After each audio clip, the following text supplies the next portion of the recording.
following is a production of DallasCowboys.com and the Dallas Cowboys Football Club. How about them Cowboys?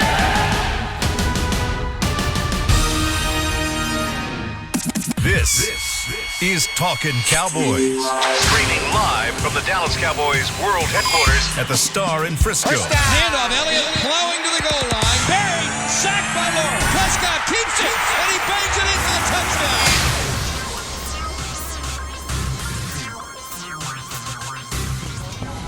Merry Christmas Eve, everybody. It's a brand new edition of a DallasCowboys.com podcast. It's not Talking Cowboys presented by Geico. Instead, we've got ourselves an all-star crew. We've got Nate Newton, Barry Church, and we've got a special guest, Jessie Holley. It's the first time I've gotten to work with Jessie Holley on a podcast before. So an all-star crew, 3 guys out of the 4 have played significant time for the Dallas Cowboys, and I let all of you guys at home decipher who is the odd man out in that scenario. But I'm Kyle Youmans, just driving the bus today and just happy to be along with you guys. I mean, I love working with Barry and Nate on pregame live and on everything that we've been on through DallasCowboys.com. And you know, Jessie, it's been a long time coming. You and I getting to be on a podcast together. But I know you're ready to rock and roll with your "I've been good" Santa hat rolling in that bottom left-hand corner. How you been?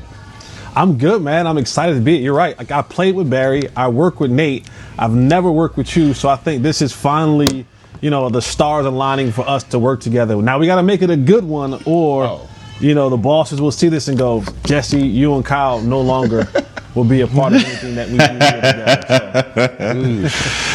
Yeah, Nate knows how that goes. We worked together one time, and he went back up to the boss. He's like, I don't think I should work with Kyle anymore. I think that's what I heard anyways, Nate. I've never said that. Nate will throw you under the bus, though. Be careful. Nate will throw you under a big 18-wheeler bus. Is this true? Man, you're probably the one that gets that the most.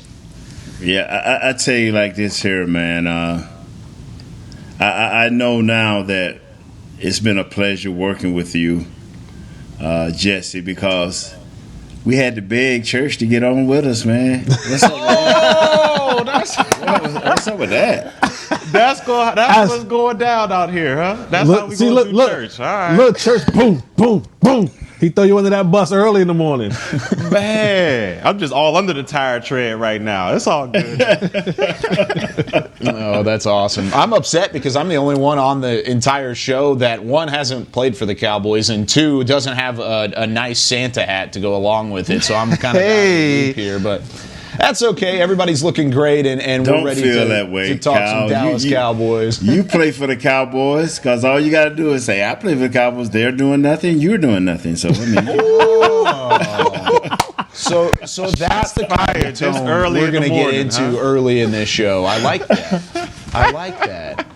Oh, man. So let's get started talking about a storyline that kind of popped up yesterday. And this is something that we didn't really anticipate popping up, and it happened early in the morning, and I know you guys have probably hit on it at least a little bit throughout your shows yesterday. But Kellen Moore, offensive coordinator, and of course the young boy genius, I know is like you guys like to call it on Hanging with the Boys previously, but of course in his second year as the Cowboys offensive coordinator, now being considered, or at least rumored, around the Boise State job. So my question to you is if Kellen Moore, who of course is a Boise State graduate and a legend from the Broncos program up there in Idaho, if he were to go, would you be okay with that, Jessie? Do you think that you would rather see Kellen Moore stay and grow as an offensive coordinator? Because I don't really think there's any question he would be back in 2021 if as long as he didn't get another job elsewhere.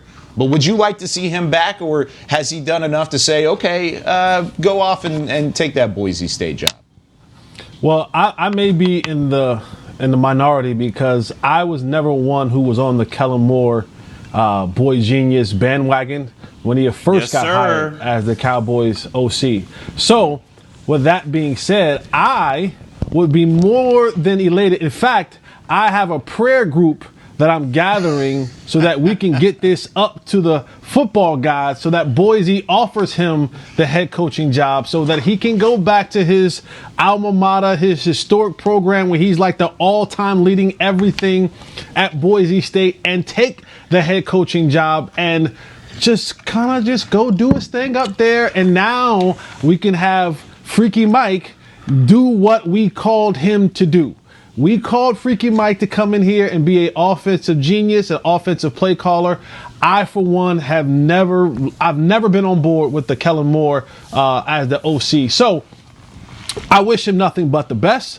I pray for his success, but I hope that his success takes him to Boise, Idaho, especially being this is actually the last year that he has on his contract. He doesn't have a contract for 2021. So it's kind of like maybe things are lining up for him to go take that job at Boise State.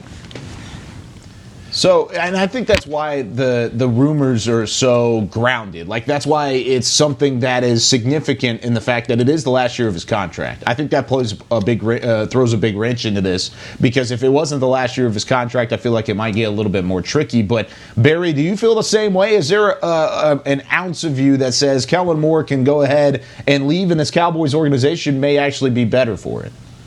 Yeah, I'm 100% behind Holley on this one. Wow. I was never a great, Kellen Moore, he's this boy genius. When you said boy genius, I was like, whoa, hold on, wait a second. But I didn't coin that term, I promise. But I've never been like a huge fan. I mean, there was just too many instances this year where it was just head scratching calls. I mean, we can go back to the 4th and inches when we decided to throw a hitch to CeeDee Lamb instead of giving the ball to our $90 million running back. I mean, it's just a plethora of things that this season has caused me to scratch my head. So for me, I would love to see Kellen Moore get an opportunity to be the head guy in Boise State. I'm hoping that Jerry doesn't throw the bag at him and say, hey, come on back down here. We need your offensive pedigree down here with our offense. But I hope he goes to Boise State, not for myself, but mostly for him. I mean, look, this is a stepping stool for him. He can go to Boise State. I mean, that college program is tailor-made for his offense. Everybody likes to throw the ball all over the place. They don't play great defense in the Mountain West, so I think he would thrive there. And then eventually, if he wanted to, he might be able to get back to the league. But overall, for me, I hope we don't throw him the bag. Go ahead and go to Boise State and get it cracking down there, big dog. What do you think, Nate?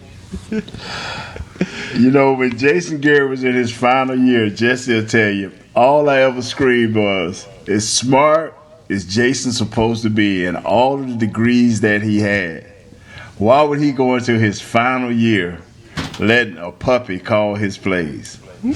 And he went through that whole year letting this puppy call his plays, and it cost him a job. Now we have Coach McCarthy, who said, I would never give up my play calling duties.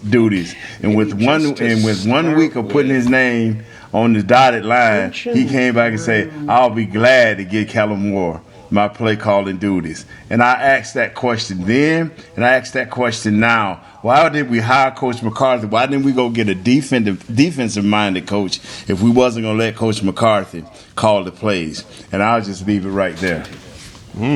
No, and that's a valid point, because whenever Mike McCarthy came in, the first thought was, I guess Kellen Moore's not calling the plays, right? I mean, that was what we thought. We thought Mike McCarthy would come in and call the plays, but I don't know. I'm kind of interested to see that all three of you guys are quote-unquote in the minority, which I don't think is really that much of a minority in the fact that people would be okay with Kellen Moore leaving and taking this Boise State job. The only thing that I have pause about is the potential change with so much talent on this offense. I mean, you talk about the guys that they have in terms of Zeke and Amari and Michael and CD that have had some success under Kellen Moore. I don't know about Zeke. Zeke might be the one that might benefit from a change at offensive coordinator more than anybody. But why would you make a change like this whenever there has been success in the past? Do you feel strongly, Barry, that there is an offensive coordinator out there, a veteran offensive coordinator that could come in and make an immediate impact? Yes, yeah, Mike McCarthy. Go ahead. You said Mike McCarthy? Yeah, I mean, Nate has. Yeah, yes. Mike. See, I understand you directed that at Barry. But some things, Kyle, yes, it is a veteran offensive coordinator called Mike McCarthy that helped the young Aaron Rodgers blossom. And then when the student became equal or better than the master, they sent him packing. Well, we don't have nobody that's equal to Mike right now. So let's get Dak or whoever they're gonna sign at quarterback. Let's see if he equal to master, and then we'll call Kellen back in 4 years. Are we sure Mike's this genius though? Are we sure Mike's this offensive? Is he the same Mike McCarthy as the past, right? I think I think he is. I think I said this and I'll repeat it. If he can run this team himself, if it ain't no joint deal, if it's just like, Mike, what do you want, and let him run it, I think it can be.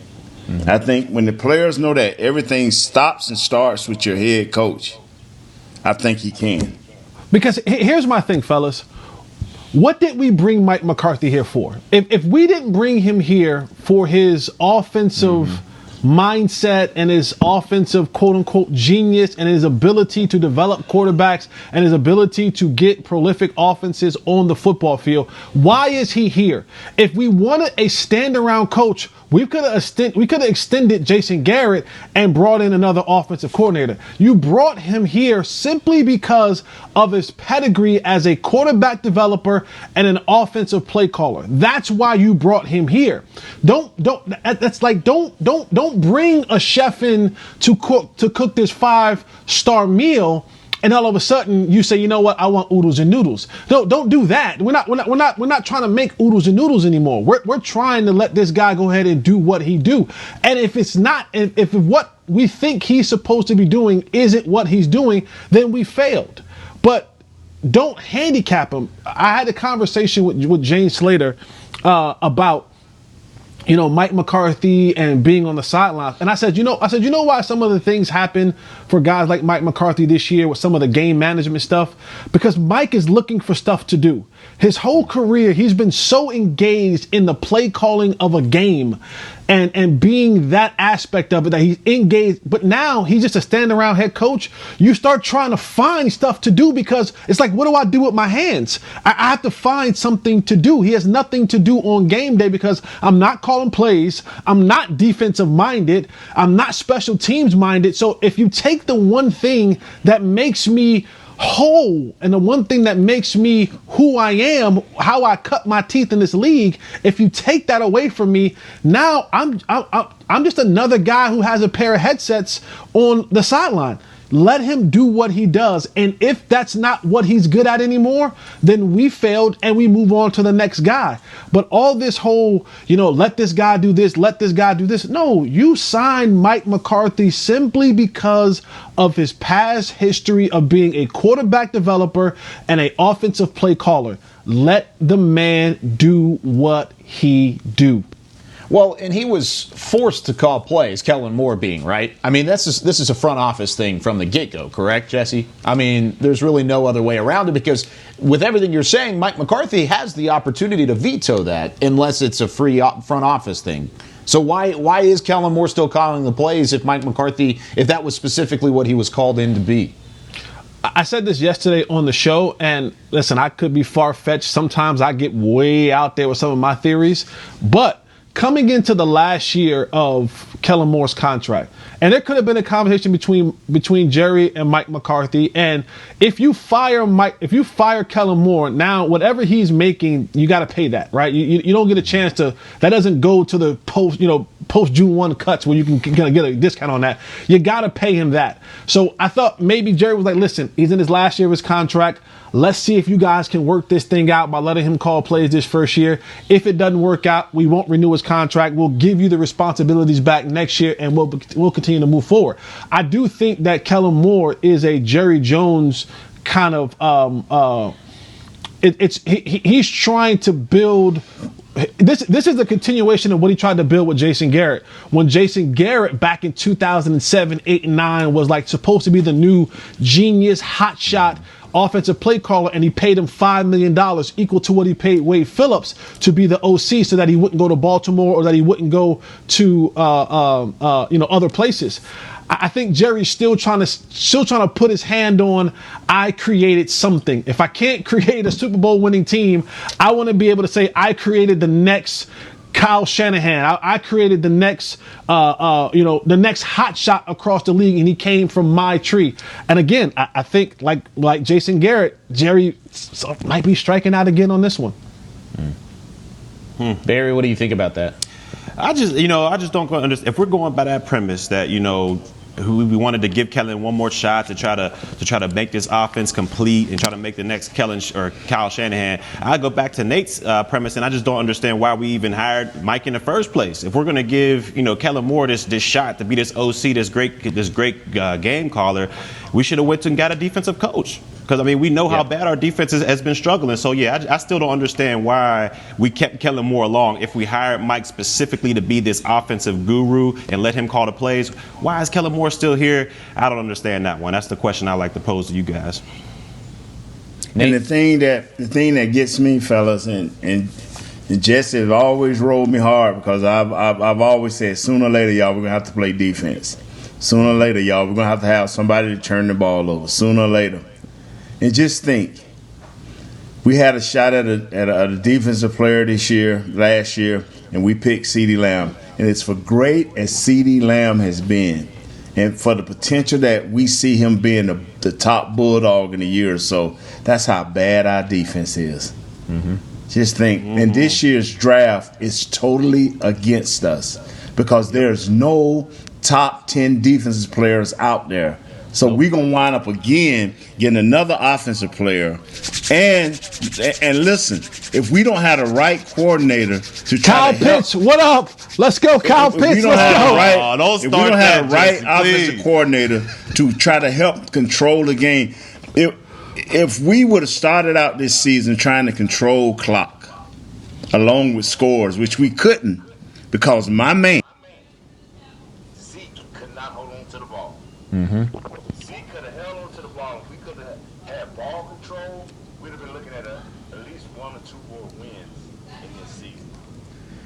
So there you have it, ladies and gentlemen. We've solved everything. The Cowboys are going to draft an offensive tight end in the first round in Kyle Pitts, and then we're going to turn around. Kid in Florida. The reason for the 5-9 start is fumbles early in the season from Zeke. So that's the kind of content you came here for on DallasCowboys.com on Christmas Eve. You're welcome. It's called keeping it real, baby, on Christmas Eve. It's called keeping it real on Christmas Eve. When we come back, we're going to talk about Mike McCarthy, some of that play calling, and how things could get better the last couple weeks of the year heading into 2021. You're listening to Hanging with the Talkin' Players Lounge right here on DallasCowboys.com. There's nothing as unique as our eyes, which is why Essilor pioneers ways to make lenses as unique as you. Verilux for super sharp vision, Essential Blue for protection, and Crizal for freedom from glare. 3 cutting-edge solutions in a single unique lens. So whatever your needs, insist on Essilor. Visit your local Essilor experts and find the perfect lens for you. See more, do more, Essilor. Since 1865, Stetson hats are American-made with pride right here in Texas. And Stetson is proud to be on the field with America's team. Want to show your Texas and team pride too? You can. By purchasing your own Stetson, you can look just like how the flag guys do on field at every home game. Stetson hats, the official crown of all self-respecting Cowboys, and your favorite football team. Get yours today at shop.dallascowboys.com or at stetson.com. I'm Jay Novacek, former tight end for the Dallas Cowboys. Back in the day, I was the guy who always got the tough yards, and that's why I run with John Deere today. In fact, I have a John Deere 3025E tractor that can handle any yard work I need to do, even the tough yards way out back.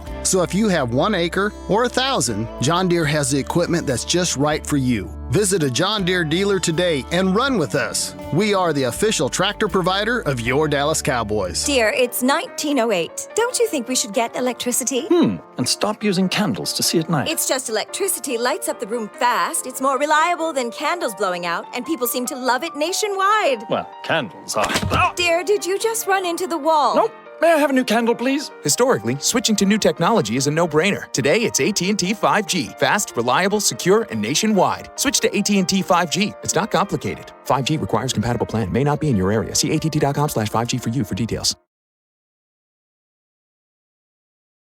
Back to Talkin' Cowboys.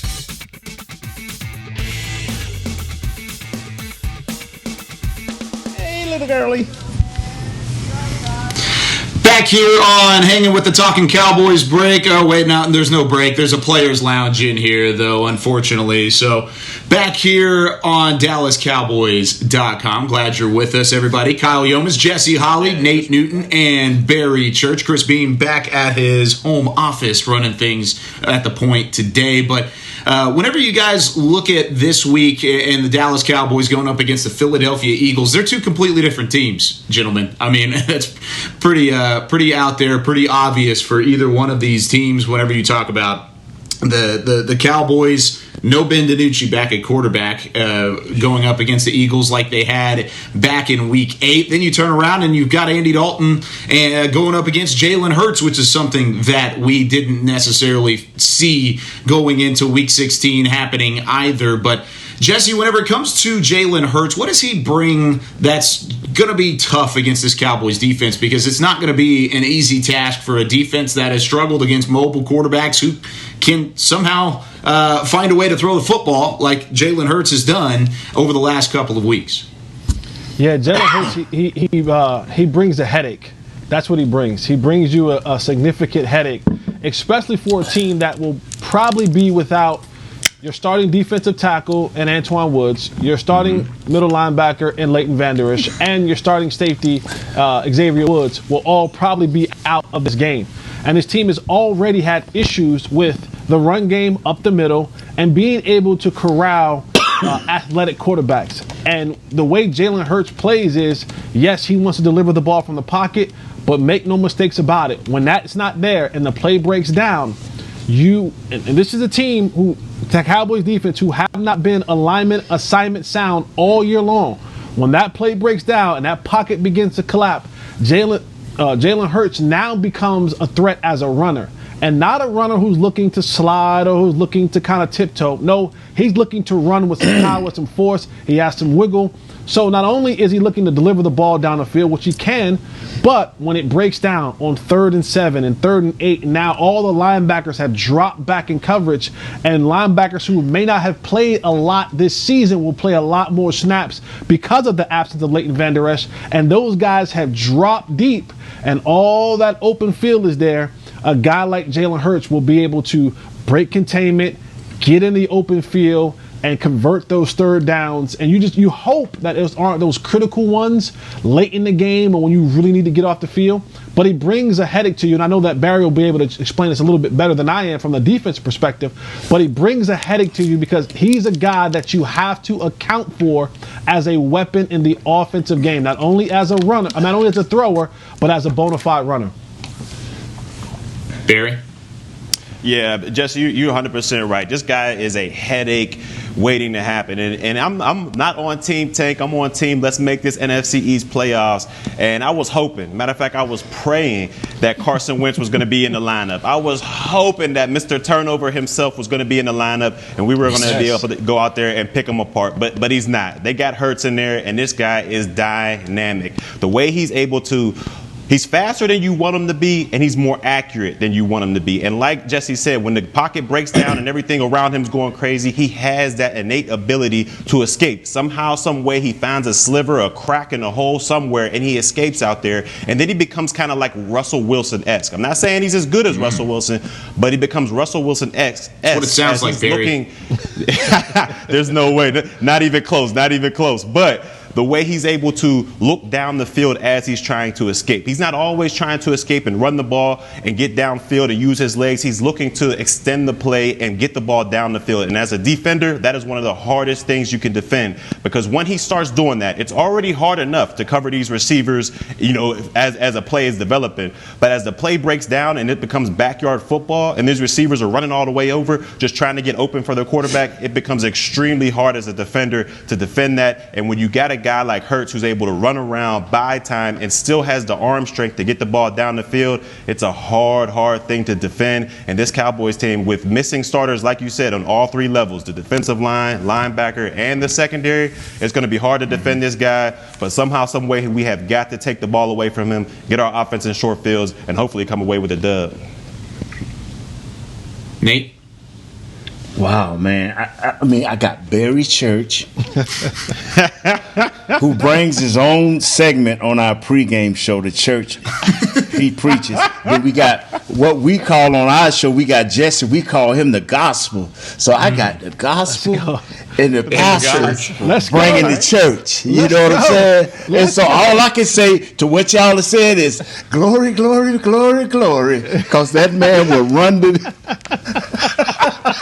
because he will run. If the Cowboys do not line up right and do not tackle tonight, this early day game will be a disaster. I said on our show, and I meant this, we could be rolling along at a good clip. The Eagles can have a worse team than us, like they did last year, and we will find a way to lose the game because one of the coordinators will get wacky and do something weird.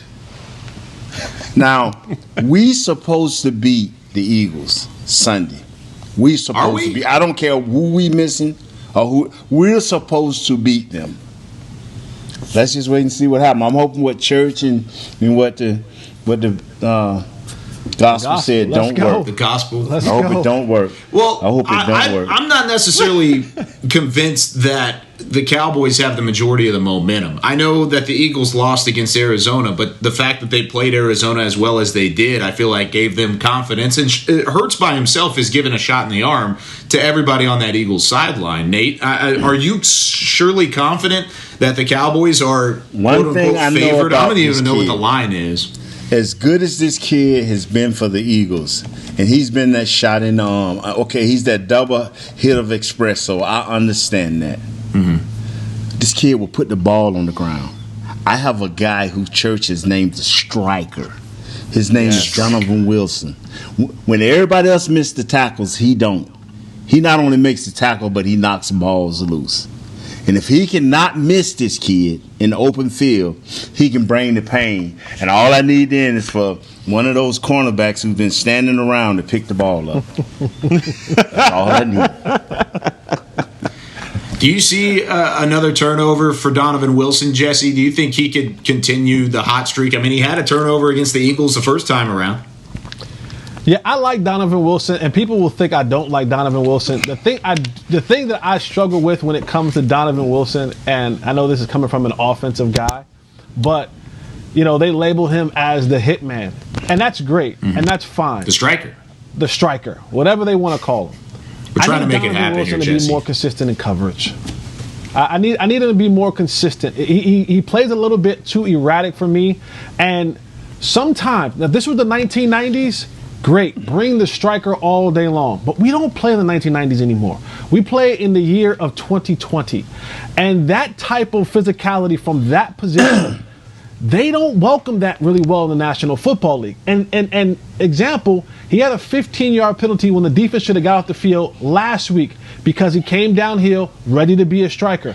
I just want him to have to know he has to be almost Chris Kyle with his striking. You got to be accurate. You have to be an assassin when you do this, because it comes a point in time in the game, if you're coming downhill and you're trying to be that striking force, I don't need a 15-yard targeting penalty. I don't need an unnecessary roughness penalty. I don't need a hit on a defensive receiver penalty, and it extends the drive for the team. So be a striker, be aggressive, be physical, but understand how to do it and when to do it. Because if it's third down and we need to get off the field because they've had the ball for the last 4 or 5 minutes and they're on an 8, 9, 10, 11 play drive and we got them. We got them. It's third and whatever, and you come downhill all crazy, and now it's a targeting penalty, and now we give them a free first down of 15 yards. That's my only gripe what I have with him is be physical, be the enforcer, be aggressive.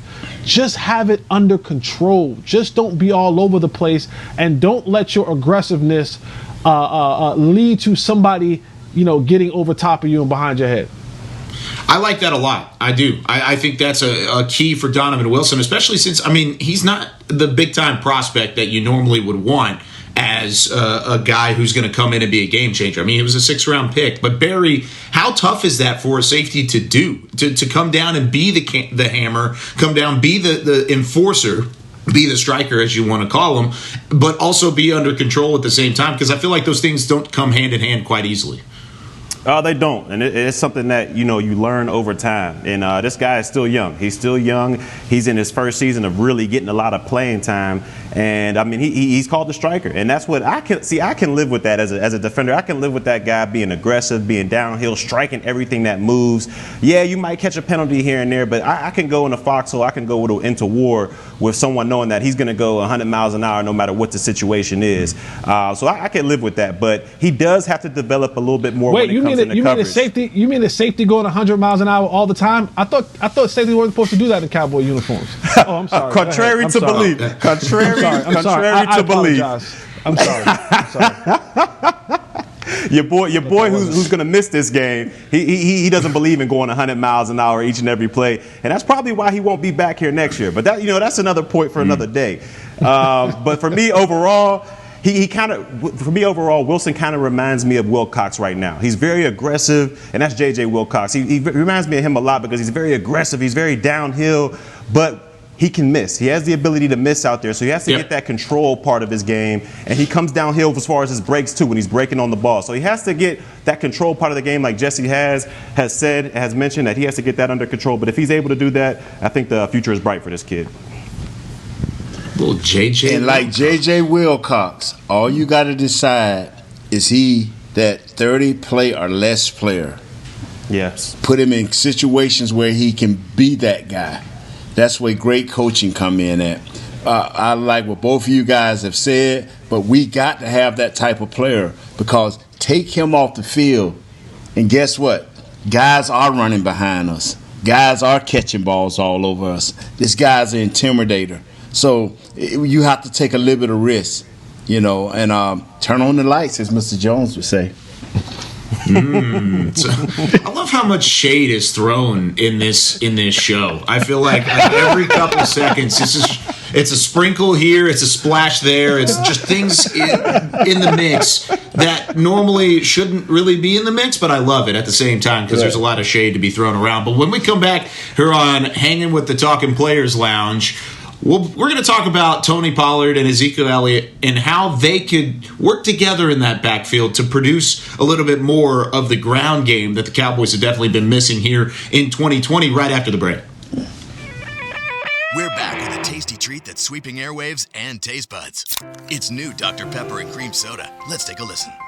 Dr. Pepper and Cream Soda's here. A new combo that's music to my ears, okay. Let's play. Cream soda and Dr. Pepper time.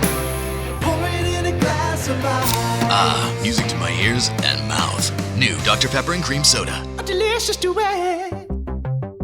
There's nothing as unique as our eyes, which is why Essilor pioneers ways to make lenses as unique as you. Verilux for super sharp vision, Essential Blue for protection, and Crizal for freedom from glare. 3 cutting-edge solutions in a single unique lens. So whatever your needs, insist on Essilor. Visit your local Essilor experts and find the perfect lens for you. See more, do more, Essilor.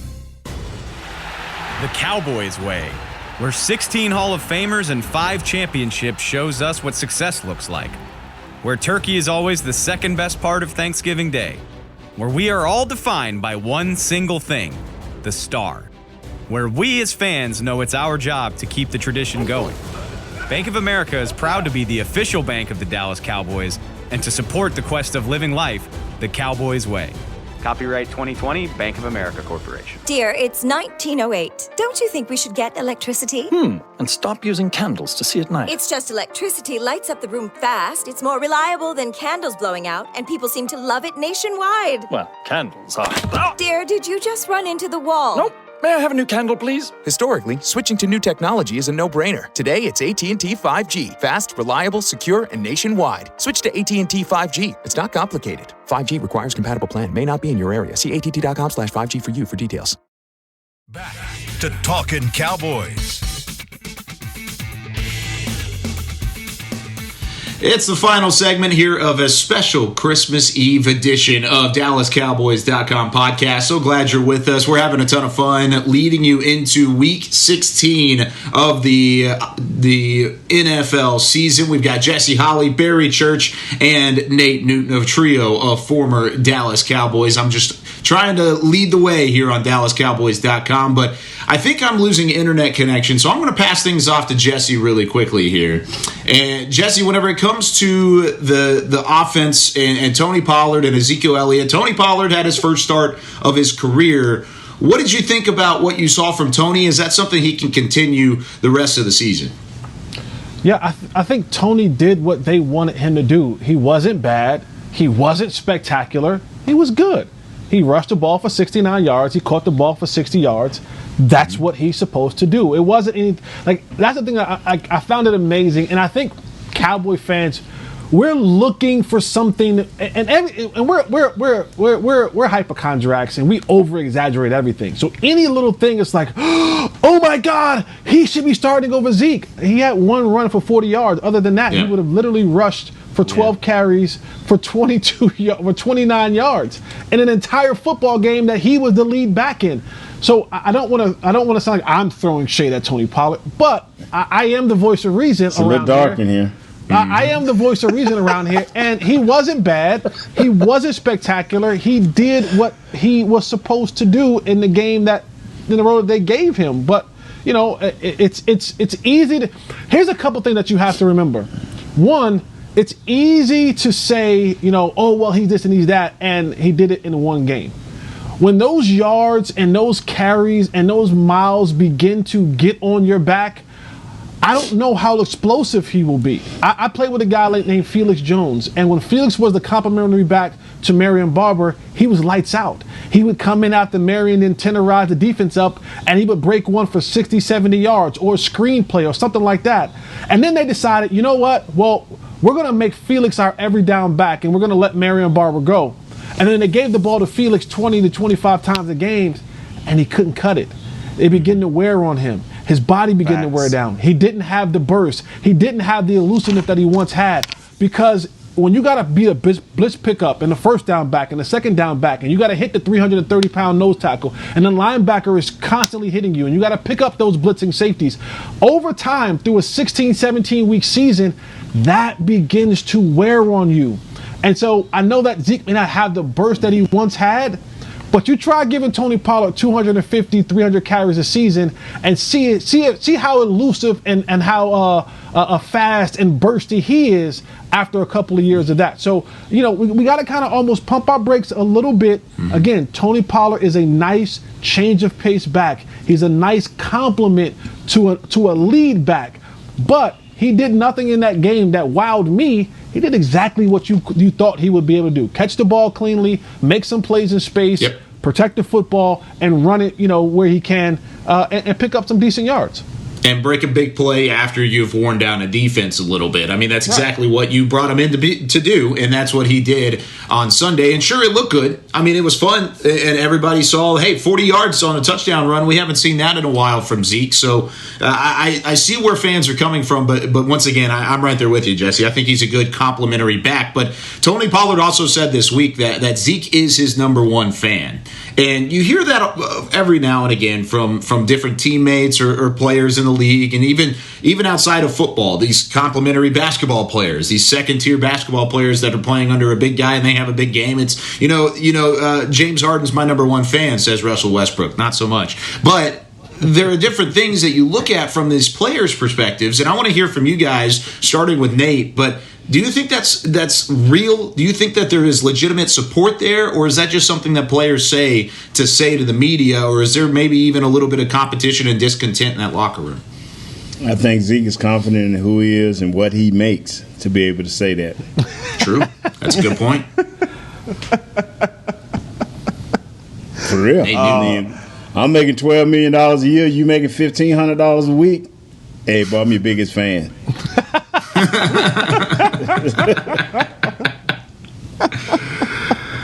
Oh, that's a good one. Man. Barry? I got to agree with Nate on that one. I mean, look, he can say that. Right. He can say that because, like Nate said, I mean, he's the lead dog. He's making the most. He knows for a fact that his job is not under any type of scrutiny or under any type of willingness to give it up at any chance. I mean, look, Zeke. He could say that, but at the end of the day, like if Tony Pollard started cutting into his carries, or if we seen the head coach say, "Hey, man, PTP, this is your job now." I mean, Zeke ain't saying none of that. He's going straight to Jerry. Hey, what the heck is going on here? This dude ain't nowhere near as good as me. Why is he splitting carries with me? What is going on here? I'm making the most money. I'm your investment. Why is he getting these carries? It would change the script so fast it wouldn't even be funny. So, he can say that because he's in a position where he's at right now. And it's always funny because and Nate and Barry knows this. There's this healthy friendship / competition in position groups, right? It's like, hey, listen, we're all safeties, we're all receivers, we're all linemen, and we all like each other. We genuinely like each other. Right. But there's this quiet, spoken, unspoken language of you my guy, but I'm coming for your job, especially if you're playing in front of me. And yes, we are in a brotherhood, and I get it. But I promise you, as a backup receiver, I never want to see anyone get hurt. But I'm like, oh, that's going to be a 4-week ankle injury. Okay, okay. Am I lying, fellas? I don't want to see. I never want to see anyone get hurt. But I'm not upset if the ankle injury is 4 to 5 weeks. I'm not upset. I'm not crying tears. Understand this. Anybody that's a 5th rounder or down to free agency, like all 3 of us is, I don't care what happened to you. If I get that opportunity to get your job and the coach is being fair, you will not get it back. Mm-hmm. That's the bottom line. That's true. That's how I feel every time Barry hosts a church segment on Sunday on pregame live. I just know there's some friendly competition between the pregame live crew, and I know Barry's looking across, kind of giving me the side eye every time he hosts a really nice segment. I've always been interested about that. Because there has to be that friendship, there has to be that brotherhood, but there also has to be the competition. And a healthy competition is what you want in a locker room. And you need to have that balance of both. And I think that's something fun. The better the competition in your locker room, the better your team. No doubt. When you have a team that is truly complacent, you have a losing team. That is part of the culture. You can go to Kansas City right now, and you can talk to Anthony Hitchens or Wilson, and ask them, like, hey, man, how do you feel? You feel comfortable? And they're going to tell you, no, Because when you're winning, and you want more. When I started winning, I wanted more Pro Bowls. I wanted more All-Pros. I would look at the next guy. I used to want to look at the next offensive guard or the next offensive tackle. I was looking at what they were doing during the week. Not on my team, because I felt I was better than what was on my team. I'm talking about on other teams. You want to be the best. The more you win. But when you got this old losing attitude, we okay. These moral victories everybody won. Losing brings complacency and brings friendships. Competitiveness brings a bond that'll never be broken. I love Troy forever, Mike Irvin forever, because they would not let me fail, and I would not let them fail. That's competitiveness. And this is why you'll never hear players be team tankers. We're never going to be team tankers. One, because it's just not who we are. We understand the sacrifice that it takes to go and to put it in to be a professional player and to quitters. Those are quitters. They tank. They quit. But we also understand, right? We also understand if we tank, and we're really bad on defense, and I'm Barry Church, and they're going to go get a defensive player, and they're going to focus on defense. Wait a second, my job may be in trouble. If we're tanking and our job and we're bad on offense, and I'm an offensive player.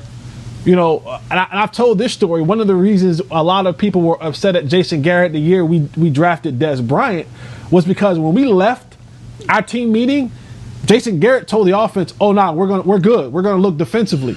And so we're me, Patrick Creighton, Roy Williams, Miles Austin, Sam Hurd, Kevin Ogletree. We're chilling. We're like, okay, good. You know, we gonna get our little vacation on. And I'm in Mexico and I'm watching the draft, and I'm in Cancun, and I'm the television, the telecast is in Spanish, and all I hear is blah blah blah blah blah blah. Des Bryant, and I said, who?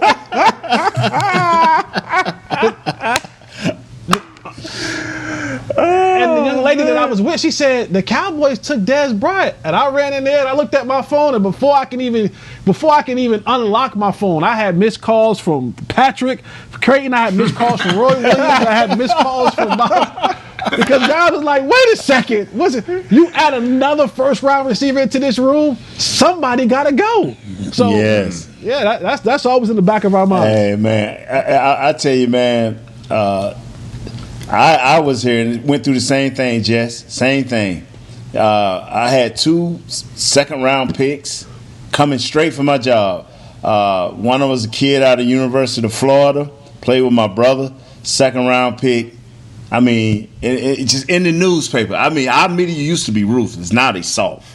They used to be ruthless. Yeah. Nate New will no longer be here because they got this guy and they got this guy. And Nate will not be here. This guy will be starting doing training camp. And I'm like, wow. I mean, and so people like, you know, the young lady I was with, like, how you feel about that? I'm like, man, I got to go to work. I got to go to work. And thank God this dude liked to eat more than I did, and he never made weight. He never made I stopped eating for a while. He continued to eat. So I'm like, thank you. See, I tell people, man, when I look at a dude and I can't have a little fear of him taking my job, I mean, I get up that morning, oh, man, I'll work out tomorrow. The dude behind her goes, really? But, boy, if there's a little healthy fear there that you may walk to your locker and there's 2 guys sitting in there, and both of y'all and all of y'all 400 pounds trying to get around each other, that little lockers we used to be in. Like, hey, it's my locker, but I understand they brought y'all on here during the off day, so it's y'all locker too. Come on, man. That's some fear, bro. You peek out that window on that Tuesday, and they got them. Who they working out today? Yeah. Got the clocks out and everything. Got the clocks out. Oh, here we go, man. And the thing about it, salary cap makes it where certain guys, but I tell people, I say, even before it was a salary cap, it was still certain guys that were going to make your team. First round picks.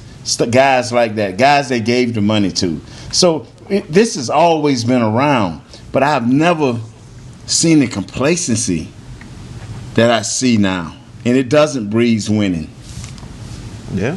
No, it doesn't, and that's why you see a season like this, even with all the injuries. It's easy to make an excuse for 2020, but hopefully the Cowboys can keep some of this momentum. Hopefully it does breed winning into 2021 when you get your guys back and you get healthy, and I think that's where a lot of fans are in their split between making the playoffs or at least making a push for the playoffs. You still need a lot of help to get there, but winning and quote-unquote tanking, I mean, there's fan split both ways, but I think winning is going to help you out a lot more as you head into the final couple weeks of the season. But that's going to do it for us here on this. Now, I want to ask one question before we leave. I got to ask one question before we leave. I was trying to what is tanking? Is tanking quitting? That's quitting, Kyle. Yes, it is. That's quitting. It is quitting. Okay, thank you. Go ahead on. I'm sorry. I got a little emotional. Yeah, I could tell.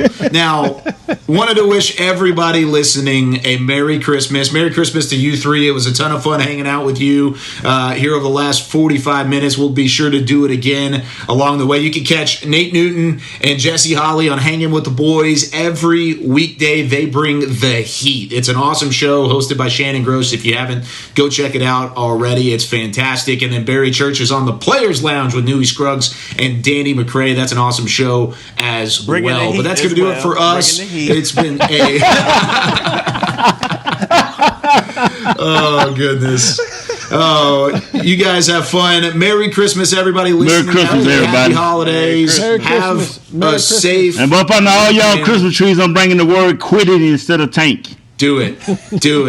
Love it. We'll be back on Monday to break things down here on DallasCowboys.com. But for Nate Newton, for Barry Church and Jessie Holley and Chris Beam holding down the fort, I'm Kyle Youmans. We'll see you next time. Cowboys winning the East. This has been a production of DallasCowboys.com and the Dallas Cowboys Football Club. How about this, Cowboys? Yeah!